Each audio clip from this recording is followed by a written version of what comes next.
Brought to you in association with Grendel Press. This is Werewolf the Podcast, a serial killer drama.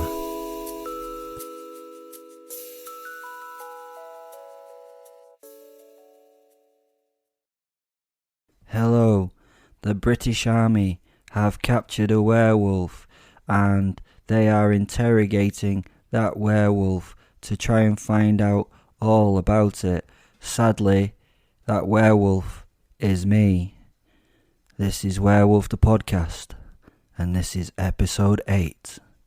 The chief interrogator has just asked me about my first kill, and I think he means humans. So here we go with the episode, Bursting the Cherry.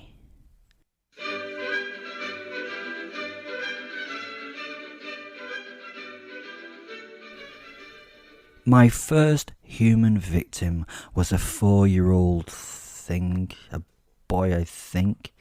I'd killed some bugs and a hamster and other stuff well before my 3rd birthday, and Posit was so proud of me. I'd actually spent some quality time torturing that baby bird. I'd found it out of its nest. Posit sat with me and showed me ways to give pain and panic and then how to reduce them and rebuild them again. I mean, it was practice for my future work, you know, apprentice and master. I'd even managed to trap and kill Mr. Goddamn Wrinkles, next door's almost feral feline freak. This hissing ball of furry fury had been my introduction to cats and would be the reason that I would hate and remove them with each and every opportunity that arose. He had been a challenge for a 3-year-old, but I'd trapped him in my pale blue crocheted blankie and beaten him to death with the percussive mallets of my glockenspiel. I'm so happy I managed to work the word glockenspiel into a story somewhere. You don't see a lot of references to glockenspiels in stories. Fenrir had then decided it was time to raise the stakes, as it were. I had a need for more and bigger game to play with and destroy. I wanted to hurt things that knew that it was, you know, what it was like to live, to have consciousness. He had chosen my first murder. It was so exciting to have him give me this opportunity. This first human murder would be my step into the big time. Hey, don't judge me, I was only 3. Oh, and at this point, I have to highlight that I didn't kill the kid because he was cruel to me or made me angry by stealing a toy or hurting me. He did nothing except be there and be vulnerable. It was just that I wanted to hurt someone, and to be honest, I really wanted to kill. The Posit had snuffled around it as I watched the child thing. I mean, it was kind of irritating to watch it play with all my stuff. Yeah, I mean, it was really annoying that it played with my stuff. Correction, it was irritating to watch it merely fucking breathe. I felt a little new emotion, a little anger at the existence of this thing. The Posit had given him a thorough looking over, then sat by him and just looked interested in what would happen. He smiled and nodded towards me, inviting me to come over and start the hurt. He really did not need to push me into doing anything. He already knew that I was capable of this act. Right, Will, let's do this. Now, it's bigger than you, so it may struggle, but if you do the job very quick, then there will be no struggle with it. He telepathized into my head. It then happened. It seemed like a horrific accident at my mother's home. After the incident, the coroner filed the poor child had unfortunately fallen. During the fall, he'd hit his soft head on the corner of the open drawer in my mother's bedroom. It was such a sad and unfortunate accident to have happened, so rare that this kind of tragedy could strike in the home. My mother and its mother had found us in the room sometime later. They had only left us for a moment to have a refreshing afternoon daiquiri. They were trying so hard to seem posh, so an afternoon cocktail was the way for them to try and do that. When they found us, I was happily playing in the corner of the room, covered in its dried blood. They mentally tried to dismiss the fact that I had his blood around my mouth and covering my hands as I sat there. Maybe they thought I'd tried to help the poor wounded child. A 3-year-old is not capable of killing, is he? I watched his mother melt as she broke down over the death of that useless bit of flesh. At first it was thrilling to watch her crumble and break. She lay, her arms wrapped around the dead child, and cried and sobbed. She kept on asking it to wake up.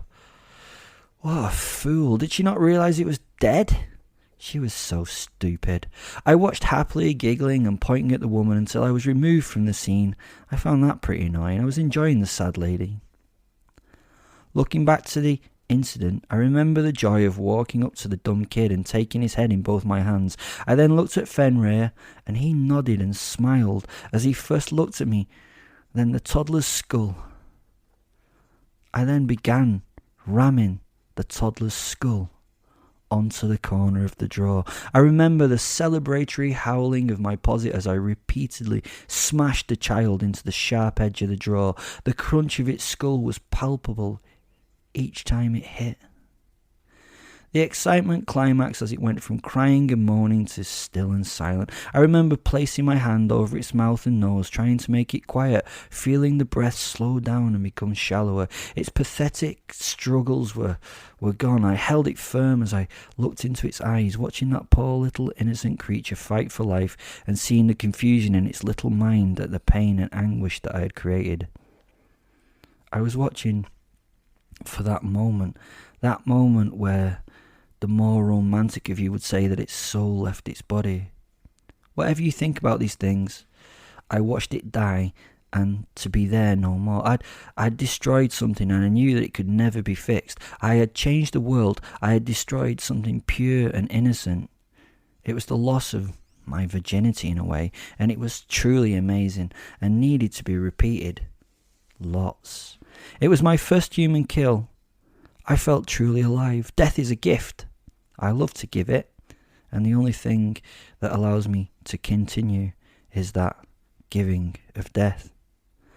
My Posit needs it too. To live, we need to cause death. It's just a lucky happenstance that we both enjoy it. My Posit chose well in me. He sat by me as I was sat in the room after the fact. He told me of his pride in what I'd done. He loved me. He really loved me, and I loved him. The bond between us was built. "Okay then," said the chief. He looked at the secretary who was just sitting there with his mouth hanging open, disgust on his face. The chief coughed to get the secretary's attention. "Can we get back to it, Major?" Yeah, sorry sir, And the Major just pointed at the cage. And that's episode 8. Thanks very much. Killing a child. Love you. Bye.